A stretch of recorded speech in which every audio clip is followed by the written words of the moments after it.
Welcome, friends. Come forward for a story. Come close, my kings and queens. This is the story of Mecklenburg. On the day of a new year in 1444, a new duke was coming into his own. With the old duke dead, it was time his son, Heinrich I, made some changes. For starters, their country was vulnerable with Denmark to the north and Brandenburg to the south. Heinrich decided to appease the Danes and come to an agreement with Brandenburg. For now, the Duke wanted peace, and it was his job to make it happen, despite his hatred of Brandenburg. The Duke's treasurer, Karl, approached Heinrich's advisor, Johann, with one of the first orders to come down. The Mecklenburg fleet was to be disbanded. If Lübeck cared enough to protect the sea lanes, there was no need for Mecklenburg to spend the coin to do so as well. Fortunately, the early years were peaceful, with a wedding in Stettin to fill the Duke's hunger for an ally. Pomerania and Mecklenburg were made allies with the cheers of those attending. The son of Heinrich was Ulrich, and he was commander of the ducal army at 20 years of age. He approached his father for the right to raise more men and arms. Fearing unrest due to Hamburg's overthrow, he felt it best to prepare. Reluctantly, Heinrich agreed with his son to expand the army.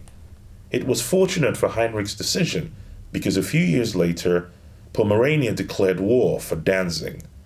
Heinrich joined the war, honorably enough, but allowed Pomerania and their ally Lüneburg's troops to die in battle rather than risk his son Ulrich in battle. After this, Heinrich examined his nation closely. Advisors disagree thoroughly on whether to raise more troops or expand their markets. Ultimately, he chose to invest in the economy, but not before having to raise his voice over the din of disagreement. In 1453, the war continued for Danzig, but Mecklenburg held back. A meeting was held with the purpose of strengthening the defenses of Mecklenburg, and so the Hansa were made allies. After nearly 6 years of war, Pomerania acquired new land, but not Danzig as desired. Meanwhile, Poland was growing and dominating the politics to the east.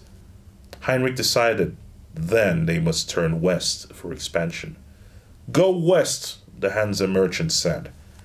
Unfortunately, before many more plans could be considered, there was a revolt against taxes just south of Rostock. The army, led by Ulrich, did not restrain itself. The peasants were slaughtered, the village burned to the ground. This harsh treatment led to more resentment, but for now, the rebellion was over. A couple of years passed, and a winter storm blew in. With it came a sickness that held Ulrich in bed, and eventually dragged him to his grave. The sudden death led to Ulrich's brother Johann becoming the heir. A few years passed, and Heinrich made an alliance with Saxony.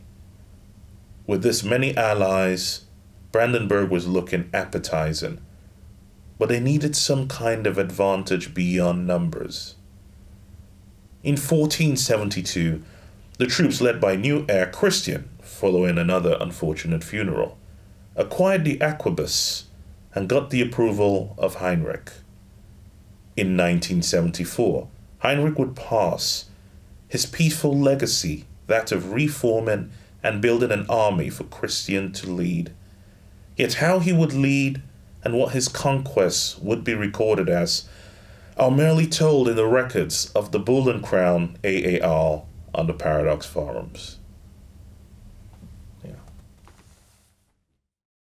Hello, I am Rogeru, and as you might have guessed, this video will be covering the newest DLC for Crusader Kings 2, Charlemagne. All the focus is, of course, on Charles the Great himself, and we'll pay him a visit, but there's quite a few changes to the base game outside of one specific person. In this video, I'll be highlighting some new features introduced with the DLC, including the earlier start date, the Chronicle, creating your own custom empires and kingdoms, viceroys, some new flavors,